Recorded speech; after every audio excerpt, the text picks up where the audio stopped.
नमस्कार फ्रेंड्स, आज हम बात करने वाले हैं सूर्य खाना नंबर 6 यानी कि छठे भाव में शुभ स्थिति में हो, अशुभ स्थिति में हो और उसके उपाय के बारे में बात करने वाले हैं। तो इस वीडियो में बने रहे। अब बात करते हैं कि किसी भी जातक की लाल किताब कुंडली के अनुसार यदि सूर्य छठे भाव में है और शुभ स्थिति में है तो क्या फल मिलेगा, आइए जानते हैं। ऐसा जातक भाग्यशाली होता है, यानी कि ऐसे जातकों को अपने शरीर के कोई भी हिस्से में ज़्यादातर तिल पाए जाते हैं, या हो सके उतना बाएं हाथ या बाएं हाथ के कांधे पर ऐसा तिल का निशान पाया जाता है। यानी कि ऐसा जातक भाग्यशाली होता है। उसकी आजीविका कोई बंद नहीं कर सकता, यानी कि उसका भाग्य ही उतना चमकदार होता है। राज्य से लाभ पाने वाला माना गया है, क्रोधी स्वभाव वाला होता और मान सम्मान का भाग्य होता है, यानी कि उसे मान सम्मान किसी भी हालत में चाहे। ऐसे जातक की यदि पत्नी की बात की जाए तो पत्नी सुंदर होगी और उसकी योग्यता की परवाह नहीं होगी। ऐसे जातक को ध्यान रखना चाहिए कि वो अपना चाल चलन खराब होने पर भी धन की कमी नहीं होगी, यानी कि चाल चलन पर ज़्यादा ध्यान रखे तो धन की बरकत ही रहेगी। ऐसे जातकों को राज्य में अच्छी पहुंच रखने वाला होता है, यानी कि ऐसा जातक राज्य में मंत्री भी पाया जाता है। ऐसा जातक की बात की जाए तो काम धंधा एक बार अवश्य कमज़ोर होता है, यानी कि एक बार उसे अपने व्यवसाय आदि में एक बार बहुत ज़्यादा धन की नुकसान होता है। पर संतान यानी कि संतान उत्पन्न होने के बाद ऐसे जातक का भाग्य चमकने लगता है। ऐसे जातक को सूर्य छठे भाव में शुभ स्थिति में हो तो ऐसा जातक को छूटा हुआ कार्य पुनः मिल जाएगा, अतः वह फिर से अपना कार्य करने लगेगा। अब बात करते हैं कि जब सूर्य छठे भाव में हो और दूसरे भाव में चंद्र, मंगल, गुरु हो तो घर में पुराने सिद्धांतों को चलाना लाभप्रद होगा, यानी कि जो हमारे परंपरा से जो चली आई हमारी रीति रिवाज है उनका पालन करना उनके लिए शुभ माना गया है। सूर्य छठे भाव में हो और केतु पहले या सातवें भाव में हो तो राज्य से लाभ पाने वाला और ऐसे जातक निसंतान नहीं होता, अतः पुत्र अवश्य उत्पन्न होता है। 48वें वर्ष के उपरांत अशुभ समय अपने आप शुभ में बदल जाता है ऐसे जातकों को। अब बात करते हैं कि सूर्य छठे भाव में हो और अशुभ स्थिति में हो तो क्या परिणाम मिलते, तो चलो जान लेते हैं। ऐसे जातक को मामा, पुत्र आदि पर कुप्रभाव डालता है, यानी कि उनके मामा पक्ष कमज़ोर होते हैं, पुत्र भी कमज़ोर होते हैं। रात्रि में नींद ना आना, यानी कि रात्रि में नींद तो आती है लेकिन देर रात के बाद, और बुढ़ापे में आँखों की रोशनी कम, यानी कि ऐसे जातकों की आँखों से संबंधित दिक्कतें पाई जाती है, या उनके संतान उसका कहना नहीं मानती। पुत्र मामा हुआ अपने स्वास्थ्य पर कुप्रभाव डालता है। ऐसा सूर्य छठे भाव में अशुभ हो और दूसरा भाव खाली हो, यानी कि उसमें कोई ग्रह ना हो तो 22वें वर्ष में जातक व पिता में से एक सरकारी नौकरी ना कर सकेगा, यानी कि यदि दोनों ही सरकारी नौकरी में है तो 22वें वर्ष जब जातक के होंगे तब पिता सरकारी नौकरी करेगा या पुत्र, दोनों नहीं कर सकते, क्योंकि सूर्य का छठे भाव में होकर अशुभ होना यह सबसे बड़ा परिणाम है। यदि दोनों सरकारी नौकरी कर रहे हैं तो शहर में एक साथ नहीं रह सकेंगे।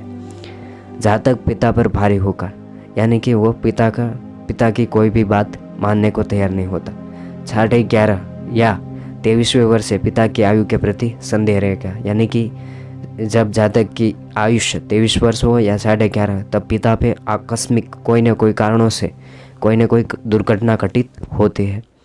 सूर्य छठे भाव में अशुभ हो और चंद्र भी अशुभ हो एवं पाप ग्रह 5वें भाव में हो तो ऐसे जातकों के लिए 11वां, 21वां व 22वें वर्ष में पिता की आयु पर कुप्रभाव पाड़ता है।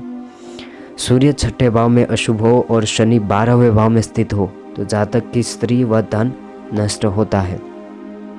अब बात करते हैं सूर्य छठे भाव में अशुभ हो और मंगल 10वें भाव में हो तो जातक के पुत्र एक के मर जाते हैं या कोई न कोई रोग के कारण मृत्यु होनी संभव मानी गई है।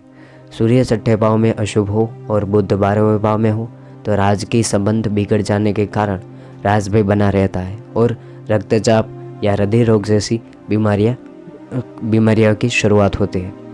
सूर्य छठे भाव में अशुभ हो और पहले भाव में राहु या शनि स्थित हो तो भाग्य को ग्रहण लग जाता है, यानी कि ऐसे जातक का भाग्य वक्री होता है, यानी कि जब वह चाहता है तब ऐसा शुभ फल नहीं मिलता, लेकिन जब वह सपने में भी शुभ फल की आकांक्षा नहीं करता तब वह शुभ फल पाता है। जन्म समय माता पिता की स्थिति खराब होगी।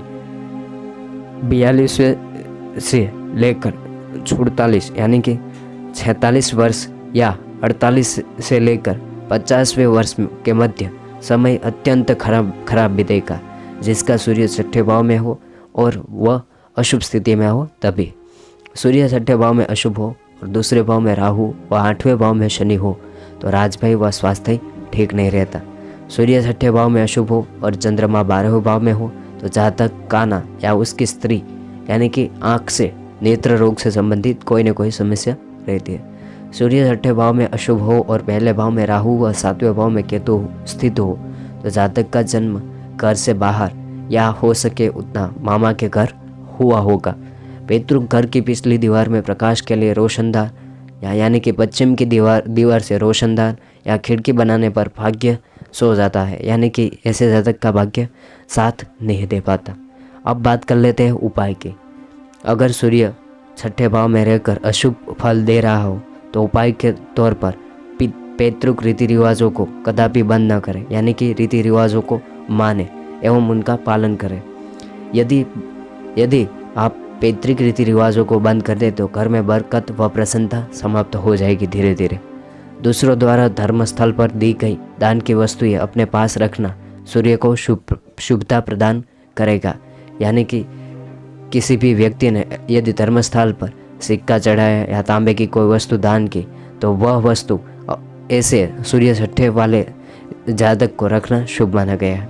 रात में अपने सिरहाने चंद्रमा की वस्तु जैसे कि पानी, चावल आदि रखकर सोने से संतान नहीं मरती और ऐसे जातकों को देर रात लेकिन नींद ठीक से आ जाती है।